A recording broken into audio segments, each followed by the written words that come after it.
Hi everybody, today I'm going to show you how to find the z-score for a given probability with Minitab. Let's find the z-score of a normal distribution where we have an area shaded to the left equal to 0.758. When we get to Minitab, it'll be important that we're looking for a given probability and that we know the direction of the shading, so always pay attention to whether the shading is to the right, to the left, or between two values.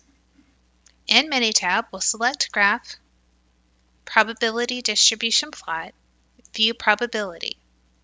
We're using a normal distribution, which means the mean is 0, the standard deviation is 1. For the options, we want a specified probability that goes to the left. Our probability was 0.758.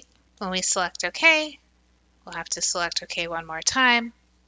You can see in our graph we have a probability of 0.758, which corresponds to a z-score of 0.6999. You could round that up to 0.7. Let's find the z-score that corresponds to a shaded area of 0.674 where the area is shaded to the right. When we find the z-score, we should expect it to be negative because we can see the shading stops to the left of our mean of 0, so we're over into the negative numbers. Once again, we'll hit Graph, Probability Distribution Plot, View Probability.